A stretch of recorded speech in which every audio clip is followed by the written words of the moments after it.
6, verso 47 em diante, diz a palavra do Senhor assim: em verdade, lhes digo, quem crê em mim tem a vida eterna. Eu sou o pão da vida. Os pais de vocês comeram o maná no deserto e morreram.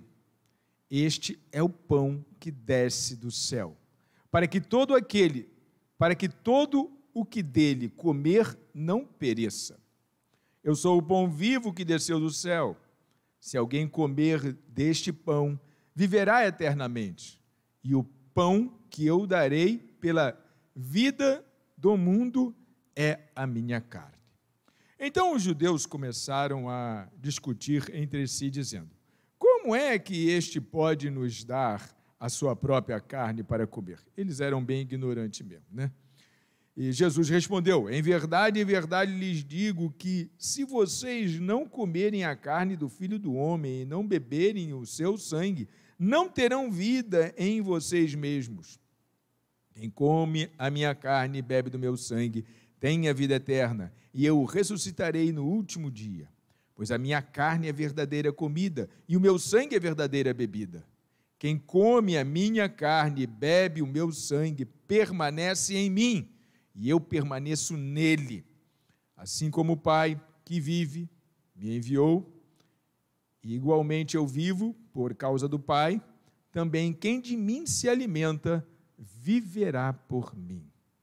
Este é o pão que desceu do céu, em nada semelhante àquele que os pais de vocês comeram, e mesmo assim morreram. Quem comer este pão viverá eternamente. Jesus disse essas coisas quando ensinava na sinagoga de Cafarnaum. Deus e Pai amado, lemos esta palavra fantástica do Senhor. Irmãos, essa aqui é uma explicação que nós conhecemos bastante, porque nós já fizemos este caminho da ceia por muitas vezes. E Jesus aqui, ele está falando então, de uma forma figurada. Olha, a pergunta que foi feita é justamente de uma mente que não consegue entender a forma figurada. Quem come de mim, por mim se alimenta, quem se alimenta de mim, da minha carne. Lógico que ninguém vai botar Jesus no prato, partir e se alimentar, isso é uma coisa ridícula, pensar numa coisa dessa, mas nessa época, alguns pensamentos ainda andavam por esse caminho. Mas ele está falando de uma forma figurada, porque comer do Senhor, participar desta carne, é você estar em contato direto, é você absorver o outro. Inclusive, esta prática existia entre algumas tribos, entre alguns povos, de que os vencedores, eles eram guerreiros, eram considerados grandes guerreiros. Algumas tribos consideravam os perdedores grandes guerreiros, que guerrearam contra os tais, né? Contra eles, e aí eles eram então devorados numa cerimônia, para que a sua coragem, para que a sua disposição, para que a sua força passasse então para esses que venceram. Eles não considerassem, não, nós os vencemos porque eles eram fracos. Não eram, eles eram bem humildes. Esse pessoal que fazia esse tipo de canibalismo era bem humilde. Nós vencemos um grande lutador e agora nós queremos que essa grande força ela seja incorporada a nós. Então existia esse tipo de compreensão, de absorver o outro, as virtudes do outro, porque você comia o outro, literalmente comia o outro. Não tem nada a ver com o povo judeu. Isso aqui eu estou falando de formas de pensar de vários povos. Vários povos. Então, quando Jesus diz, quem se alimentar da minha carne, as pessoas sabiam que ele estava falando exatamente desse negócio aqui. Ué, mas nós vamos comer? Como assim que a gente vai fazer isso? Os judeus não faziam isso, né? Os povos ali não faziam isso, mas isso existia, essa ideia de que você possuía, o outro não possuía as suas virtudes. Então Jesus traz essa ideia, não é, de que você precisa participar dele para você ser como ele. para você tê-lo em você. Ele traz essa ideia. E participar de Jesus é algo muito além da Santa Ceia também. Porque a Santa Ceia é um momento simbólico. A igreja vivia o dia todo e à noite se reunia nas casas para a ceia. E a ceia era um momento pequeno, era um momento resumido. E quando não dava para ir lá na casa do irmão, porque César estava perseguindo todo mundo? E quando não dava por um outro motivo? A gente celebra a ceia aqui na nossa igreja na primeira semana e na segunda semana também. E passamos muitas vezes aqui, viemos muitas vezes aqui sem celebrar a ceia. Ou seja, não dá para eu exercer a minha fé apenas porque eu tomo a ceia. A minha fé não pode ser exercida apenas porque eu participo da ceia. Porque esse evento também, ele pode se tornar uma coisa assim automática. Uma coisa automática. Algo que a igreja faz, porque já faz de tradição. E as pessoas virem por vir. Porque não é a ceia, é um símbolo, é um evento, Jesus mandou fazer tudo isso, mas ela tem esse momento e ela não faz com que essa minha ligação com Deus, ela seja, vamos dizer assim, ela venha a ser validada, ela venha, na prática, ela venha a funcionar, porque ela se reduz a um momento. Estamos aqui nesse momento, amanhã não estaremos nesse momento, depois da manhã não estaremos nesse momento, e mais para frente não estaremos nesse momento. Alguns conselhos finais para os Tessalonicenses. O que Paulo esperava que acontecesse com os Tessalonicenses?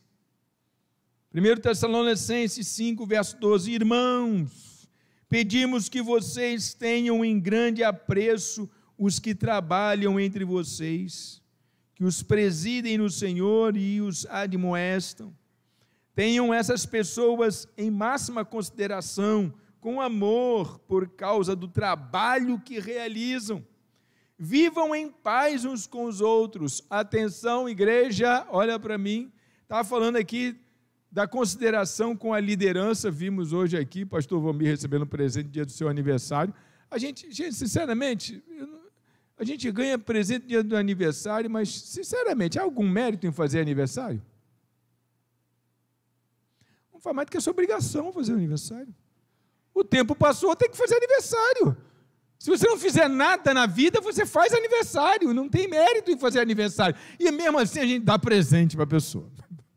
Mesmo assim a gente lembra da pessoa. A pessoa importante é essa, está fazendo aniversário. Né? A única coisa que aconteceu, o tempo passou.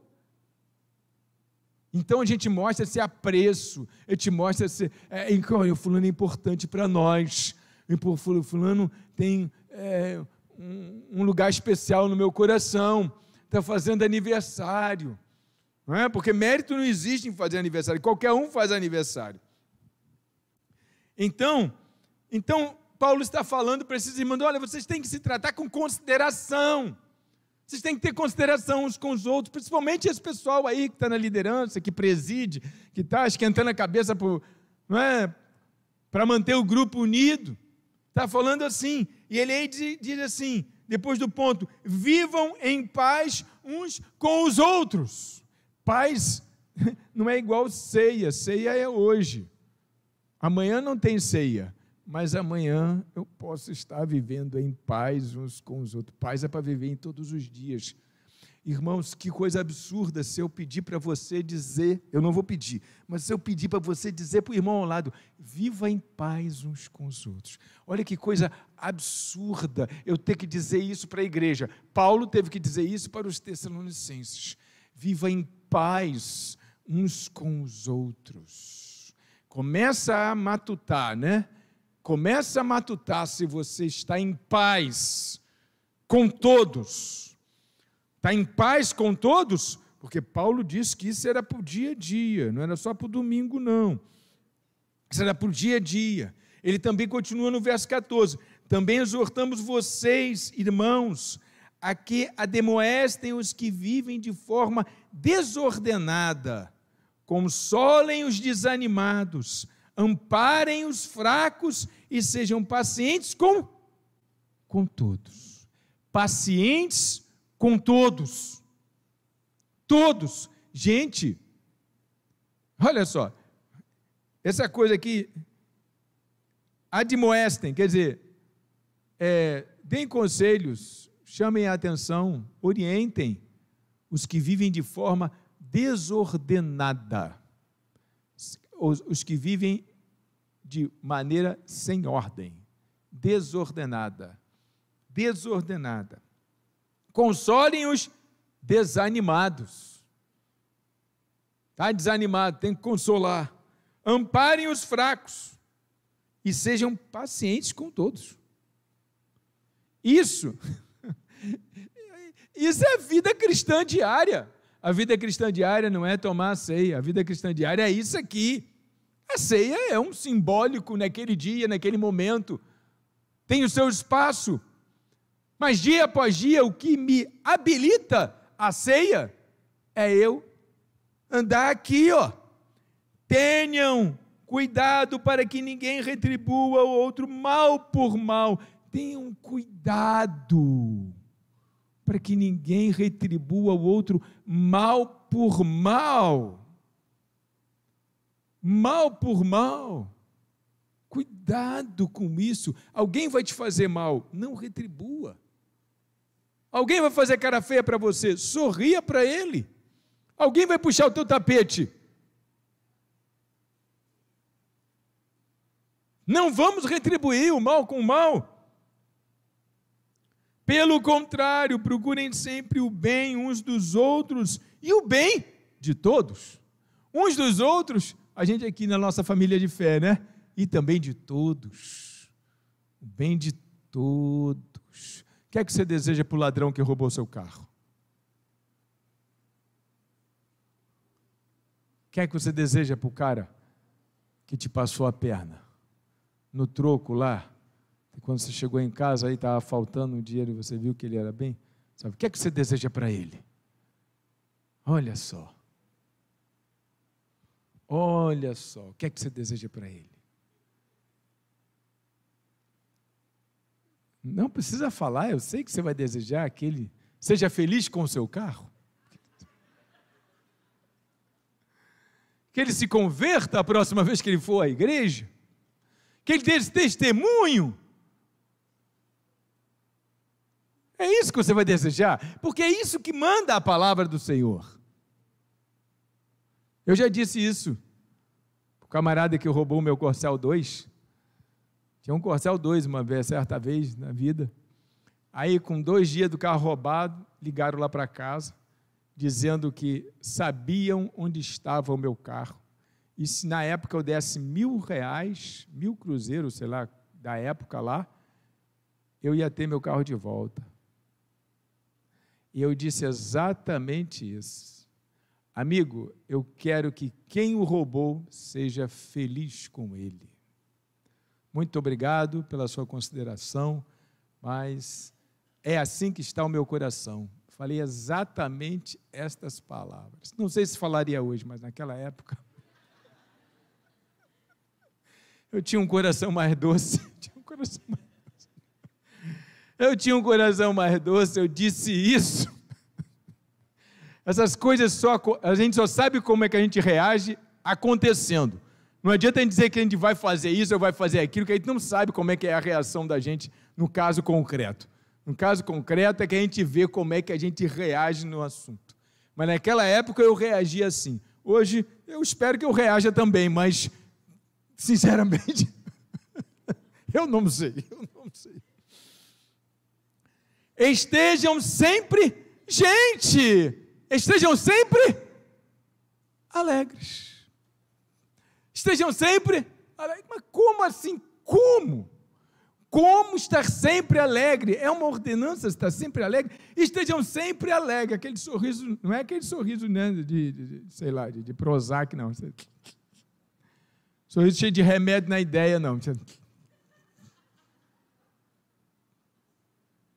Estejam sempre alegres. Alegres. E tem um jeito de estar sempre alegre.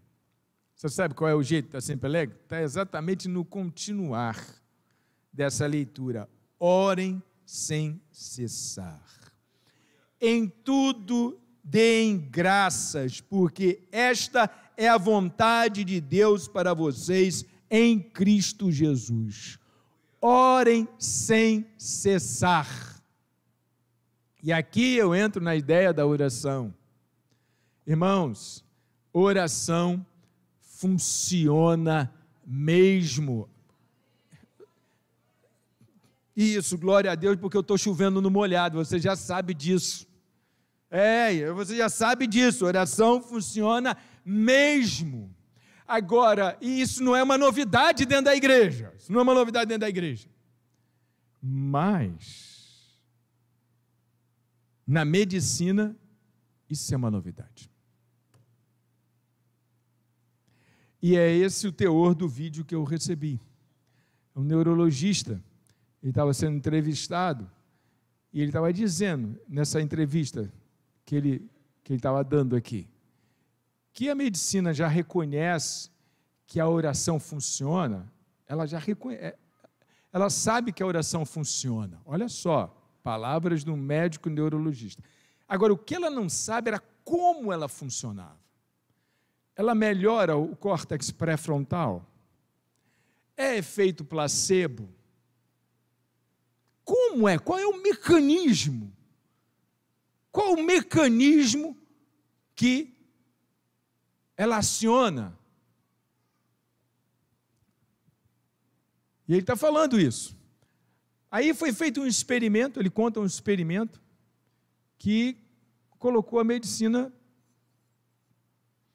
para pensar. Porque quando a pessoa faz oração, ou está recebendo uma oração de alguém, dá para entender o processo que está acontecendo ali. A medicina consegue entender esse processo, porque a psicologia entende esse processo que está acontecendo ali. Tudo bem. Mas foi feito um experimento com 1000 pacientes em coma.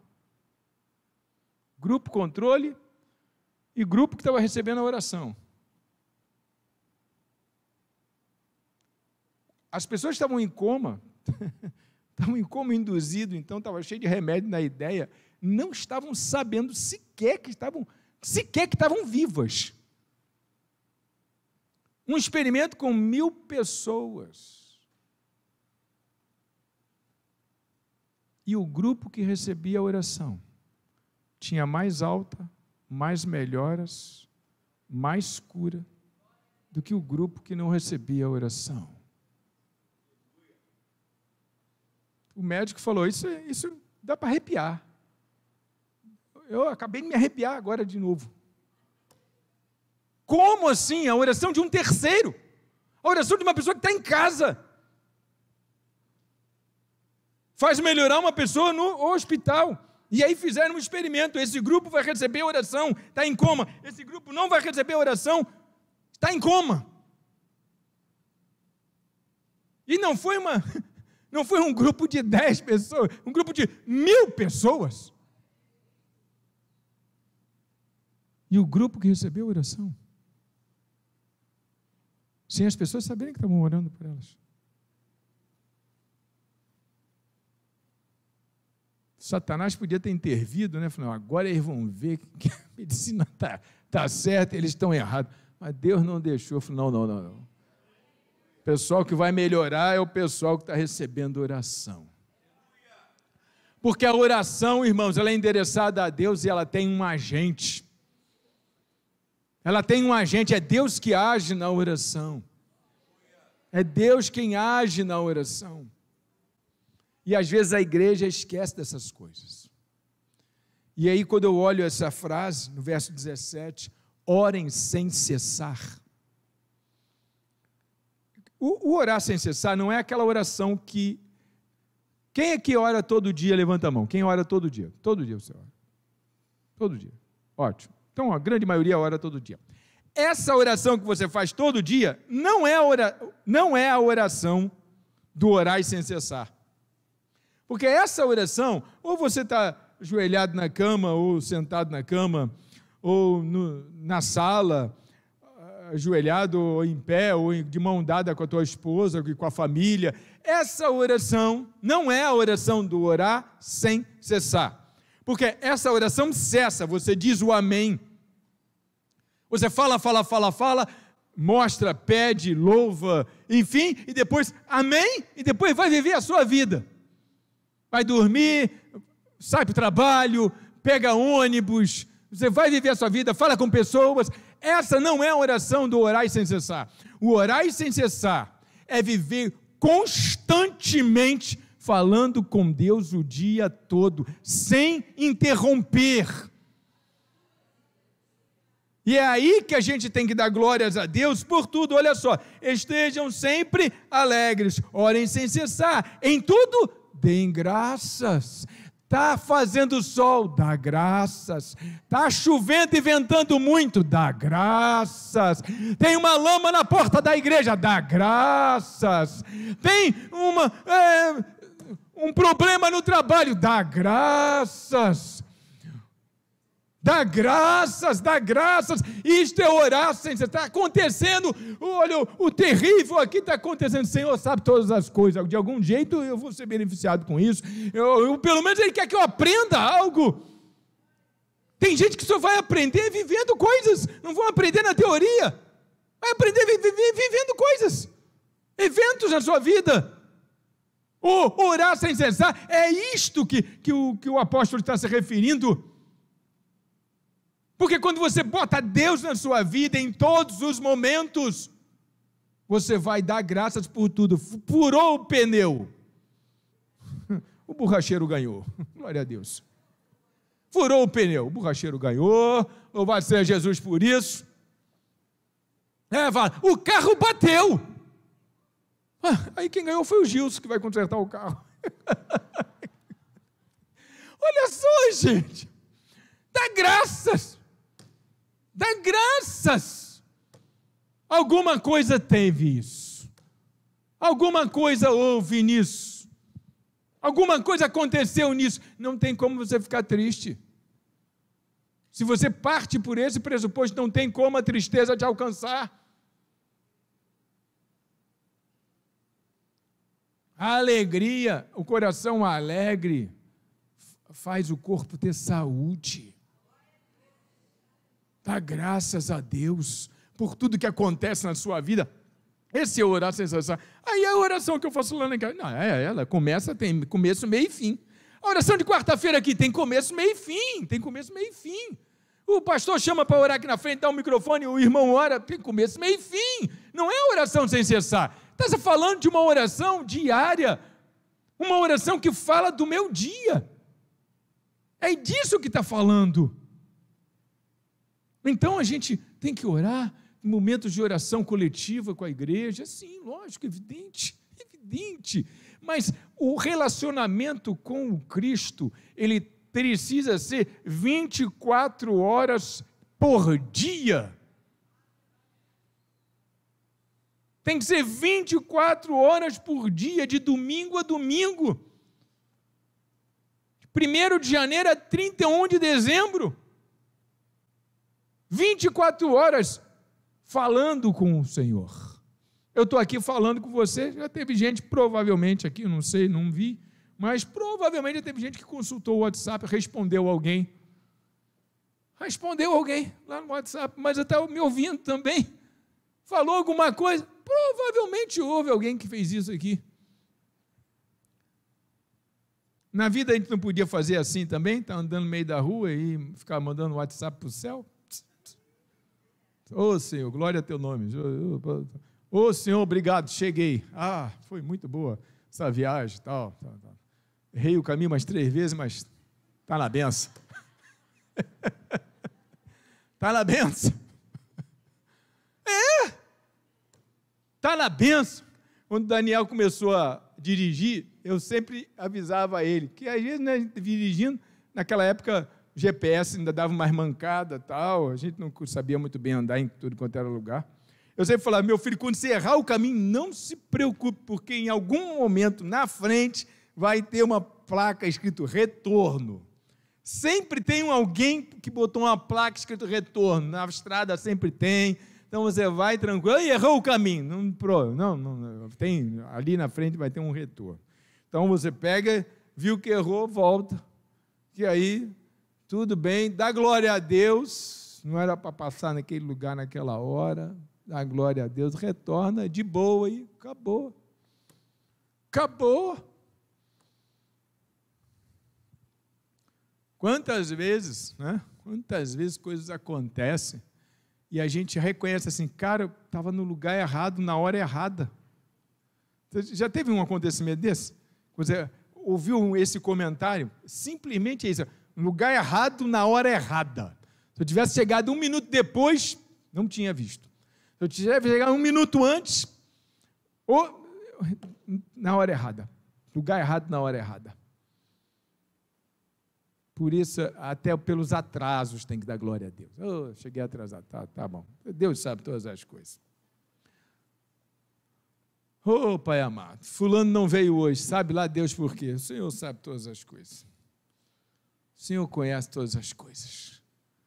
É isso, é nesse nível que tem que ser a nossa vida com Deus.